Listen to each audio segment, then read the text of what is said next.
Capres nomor urut 2 Prabowo Subianto kerap dikaitkan dengan sosok yang emosional. Hal itu terjadi karena Prabowo kerap melontarkan pernyataan yang dinilai emosional.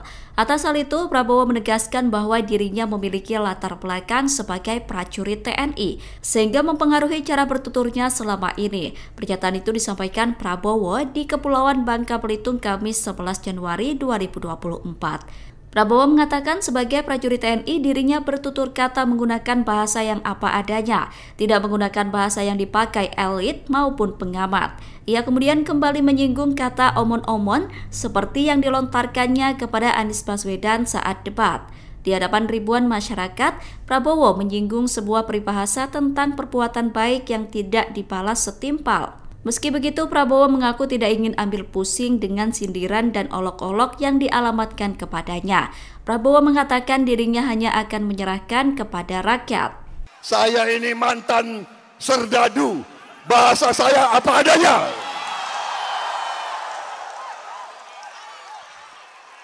Jangan bahasa-bahasa elit, bahasa-bahasa pengamat-pengamat, beginilah, begitulah, beginilah, begitulah.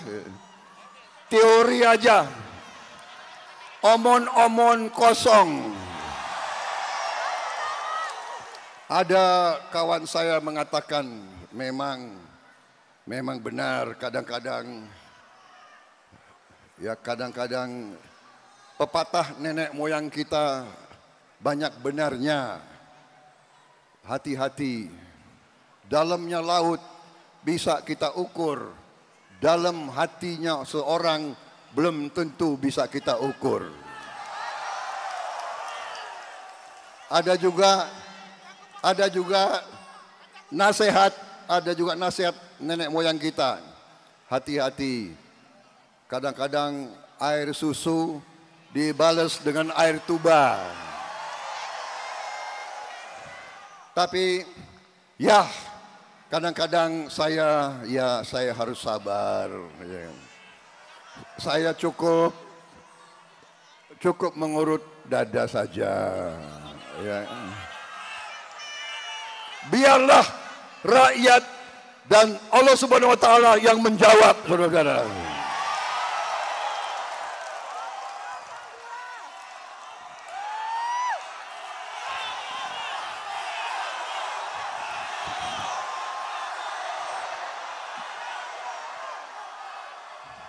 PDIP disebut sedang bekerja keras mempertahankan pemilihnya agar tidak berpindah dukungan kepada Prabowo Subianto. Pernyataan itu disampaikan oleh pengamat politik Ray Rangkuti Kamis 11 Januari 2024. Kerja keras PDIP tersebut dilakukan dalam bentuk konsolidasi partai. Menurut Ray, konsolidasi yang dilakukan PDIP bertujuan untuk mencegah pemilihnya berpindah ke Presiden Jokowi. Ray menyebut konsolidasi internal PDIP dicirikan dengan cara terus-menerus melakukan kritik terhadap Jokowi. Puncak kritikan itu adalah ketika Megawati Soekarno Putri menyinggung soal adanya orang yang berkuasa tetapi serasa seperti Orde Baru. Ray menilai pernyataan itu disampaikan dalam konteks untuk internal PDIP bukan keluar. Pernyataan itu dinilai berdampak pada internal partai untuk mencegah migrasi pemilih loyal PDIP ke Jokowi. Kritikan yang kerap dilontarkan PDIP kepada Jokowi dinilai untuk menegaskan bahwa hubungan keduanya telah berakhir, sehingga adanya konsolidasi bisa memverifikasi pemilih loyal dan ikut langkah Jokowi. Ray mengatakan konsolidasi yang dilakukan PDIP untuk mencegah pemilihnya migrasi berhasil. Hal itu terbukti dari elektabilitas Prabowo Gibran yang cenderung stagnan dalam sejumlah survei beberapa waktu belakangan. Capres nomor urut 1 Anies Baswedan mendapatkan pesan ancaman pembunuhan.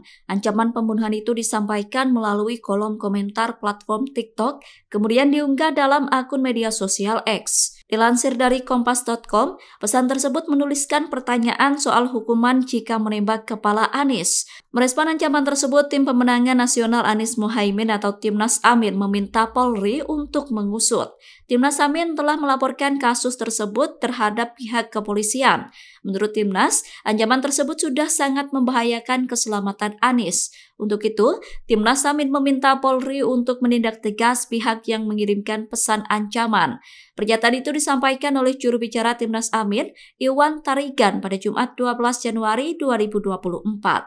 Selain meminta Polri mengusut kasus, Timnas Amin juga menginginkan agar tim Satgas Pengawalan Capres yang dipersiapkan KPU untuk waspada. Meski demikian, tim pengamanan Anies diminta tetap bersikap humanis ketika Anies bertemu dengan rakyat.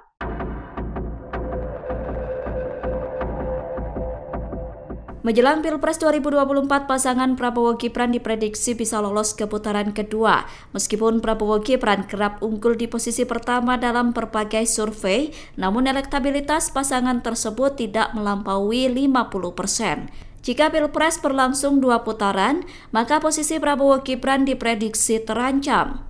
Hal itu karena pasangan Anies Mohaimin dan Ganjar Mahfud akan berkoalisi. Pengamat politik menilai koalisi kubu 01 dan 03 merupakan hal bahaya untuk pasangan Prabowo Gibran. Pernyataan itu disampaikan oleh pengamat politik sekaligus Direktur Parameter Politik Indonesia Adi Prayitno, Kamis 11 Januari 2024. Menurut Adi, koalisi antar kubu 01 dan 03 akan menjadi magnet besar masyarakat. Adi beranggapan koalisi dua paslon itu akan menjadi kekuatan besar baik di Pilpres maupun seusai Pilpres. Oleh karena itu, koalisi pasangan Amin dengan Ganjar Mahfud dinilai membahayakan bagi Prabowo Gibran. Pakar komunikasi politik menilai pernyataan Prabowo Subianto blunder. Pernyataan tersebut adalah ketika Prabowo melontarkan umpatan kepada rivalnya. Umpatan Prabowo tersebut bahkan dinilai sebagai wujud kegagalan komunikasi politik sebagai kandidat capres. Hal itu disampaikan oleh pakar komunikasi politik dari Universitas Indonesia Hamdi Muluk, Jumat 12 Januari 2024. Menurut Hamdi, seharusnya Prabowo bisa membalas apa yang disampaikan rivalnya saat debat berlangsung. Namun kalimat umpatan itu justru disampaikan di depan pengikutnya sendiri. Hamdi mengatakan umpatan yang disampaikan Prabowo dalam kampanye terbuka berdampak kurang baik terhadap upaya pencitraan dalam Pilpres. Blunder Prabowo tersebut dinilai bisa menggerus elektabilitas dirinya. Menurut Hamdi, sikap Prabowo tersebut justru menjadi salah satu kelemahan dalam kampanye. Pasalnya, jika Prabowo bisa menjawab pertanyaan rivalnya saat debat, maka hasilnya akan berdampak positif. Namun Prabowo justru masih terlihat kesal bahkan ketika debat tersebut telah selesai. Isu pemaksulan Presiden Joko Widodo menguat setelah sejumlah tokoh mendatangi kantor Kemenko Polhukam. Tokoh yang mengatasnamakan petisi 100 itu bertemu dengan Mahfud MD dan mengusulkan pemaksulan Jokowi sebagai presiden. Namun usulan tersebut ditolak oleh Mahfud MD. Mahfud MD mempersilahkan usulan tersebut untuk disampaikan kepada partai politik dan DPR RI. Menurut Mahfud, pemaksulan Presiden Jokowi tidak mungkin terjadi sebelum pemilu 2024. Namun pernyataan itu dibantah oleh pengamat politik Ray Rangkuti pada Kamis 11 Januari. Ray melihat pemaksulan Presiden bisa terjadi. Menurut Ray, pemaksulan bisa dilakukan apabila kinerja pemerintah Jokowi semakin tidak efektif. Ia kemudian menyinggung Menteri Jokowi yang saat ini sibuk berkampanye untuk pemilu 2024. Sehingga menurut Ray pemaksulan itu bisa saja terjadi. Ray mengatakan pemaksulan terhadap Jokowi tidak akan memberikan dampak positif bagi kubu capres yang memantik isu. Justru isu tersebut dinilai bisa memberikan dampak positif bagi kubu Jokowi.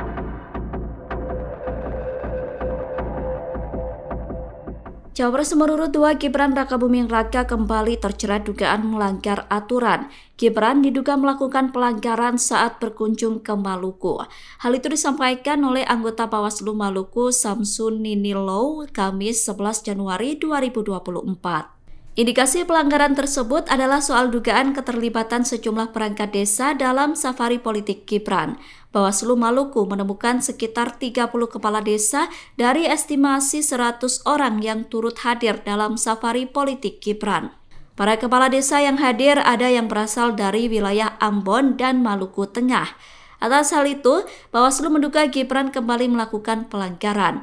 Aksi Gibran tersebut diduga melanggar Undang-Undang Nomor 7 Tahun 2017 yang berisi larangan kepala desa terlibat dalam politik praktis. Berdasarkan temuan itu, Bawaslu Maluku melakukan rapat pleno. Bawaslu melakukan pengkajian terkait aksi Kipran. Bawaslu masih menyelidiki apakah ada sanksi pidana yang terpenuhi atau hanya persoalan administrasi yang ditegakkan. Capres nomor urut 1 Anies Baswedan mendapatkan pesan ancaman pembunuhan. Ancaman pembunuhan itu diterima Anies ketika dirinya tengah melakukan live TikTok. Komentar tersebut mengatakan akan menembak kepala Anies dan menanyakan berapa tahun maksimal hukuman yang harus dijalaninya. Capres nomor urut 3 Ganjar Pranowo kemudian menanggapi adanya ancaman pembunuhan yang ditujukan kepada Anies. Ganjar meminta agar Anies segera melaporkan pemilik akun yang mengancam hendak menembak kepala Anies. Pernyataan itu disampaikan Ganjar selesai menghadiri acara Daup Ageng Paku Alaman di Yogyakarta, Kamis 11 Januari malam. Ganjar menegaskan komentar berisi ancaman harus ditindak tegas karena meresahkan publik. Sementara itu, tim pemenangan nasional Anies Muhaimin mendesak agar polisi segera mengusut tuntas kasus. Timnas Amin meminta polisi menindak tegas pihak yang mengancam akan menembak Anies. Menurut Timnas, komentar tersebut merupakan suatu ancaman serius dan perlu untuk ditindak. Timnas Amin juga meminta agar tim Satgas Pengawalan Capres dari KPU untuk waspada. Satgas Pengawalan Anies diminta untuk meningkatkan pengamanan atas adanya ancaman pembunuhan tersebut. Kapolri Jenderal Listio Sigit Prabowo menyoroti soal perbedaan pendapat menjelang pemilu 2024. Kapolri tegas memberikan instruksi untuk memilih pemimpin yang bisa melanjutkan estafet kepemimpinan.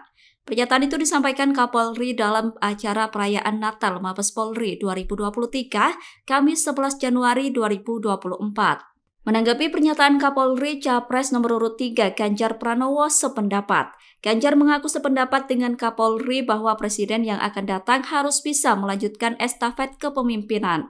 Pernyataan itu disampaikan Ganjar saat ditemui di Nganjuk, Jawa Timur, Jumat 12 Januari. Ganjar kemudian menyinggung soal kasus Wadas Purworejo, Jawa Tengah. Ganjar mengatakan bahwa dirinya tidak ragu-ragu mengambil alih tanggung jawab dan menyelesaikan persoalan itu. Oh ya jelas dong. Saya kan 2 kali pilpres terakhir kemarin selalu tim sukses. Kami diminta untuk memberikan masukan. Kami mengamankan seluruh pekerjaan. Mau saya sebut di Jawa Tengah? Di demo pertama saya adalah pabrik semen di Rembang. Kami amankan. Karena itu punya BUMN, ya, biarkan kami ambil seluruh tanggung jawab dengan catatan-catatan mungkin Ganjar mungkin ini kan, tapi saya jelaskan Wadas. Saya amankan itu karena belasan tahun tidak pernah jadi dan kemudian pemerintahan harus menyelesaikan. Saya ambil tanggung jawab. Tertuduhnya saya tidak apa-apa.